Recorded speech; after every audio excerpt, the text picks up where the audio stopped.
environmentalists who each thought they were helping preserve a native tribe in their own way. It turns out the real treasure is what remains of a fleeting way of life. The reality is that places like Borneo are changing. They're changing fast. They're under a lot of pressure, and I would jump at the opportunity to see them, and I would say it's fairly low risk. British voters are still conflicted over what it's going to mean to leave the European Union. It's one of the great phrases of almost everyday life. In England, Brexit means Brexit. I voted for Brexit, but I personally don't think it's going to happen.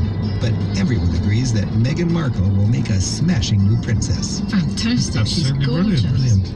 Get up to date on London this year, plus tales of death and treasure among the last wild men of Borneo. It's just ahead on Travel with Rick Steves. Live from NPR News in Washington, I'm Giles Snyder.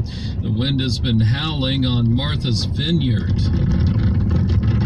The nor'easter brought hurricane-force winds to the east coast, reaching as much as 80 miles per hour on Cape Cod, leaving many without power. Massachusetts Governor Charlie Baker says it may take a while for the lights to come back on. Some areas could be without power for an extended period of time, given the fact that the high winds will make it very difficult for crews to get out and do the work associated with replacing those. Forecasters expect the storm to ease up today, although it will remain breezy from Washington, D.C. to Boston. The storm being blamed for killing at least 5 people.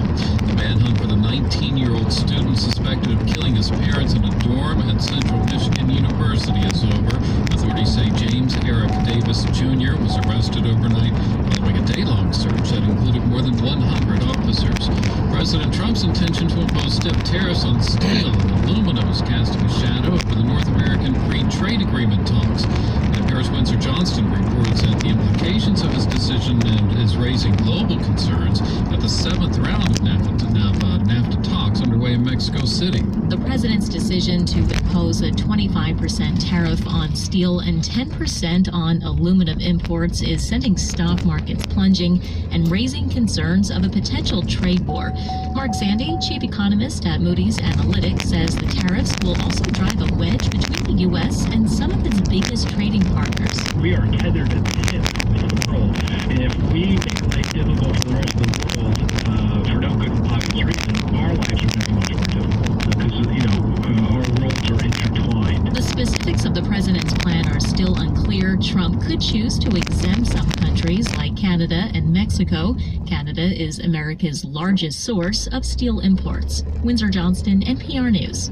The polls now closed for early voting in the Texas primaries. From Dallas, NPR's Wade Goodwin reports that Democrats have turned out in large numbers. Trying to read an election's tea leaves by looking at early voting turnout can be something of a fool's errand. It's like trying to predict who's going to win a basketball game at halftime. In Texas, Democrats have a tendency to want to get it out of the way, while Republicans prefer to wait until Election Day.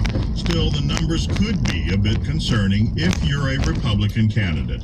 As of the end of the day on Thursday, Democratic turnout was up 92% over 2014, while Republican turnout was up 18%. While those numbers may move a bit after Friday is counted,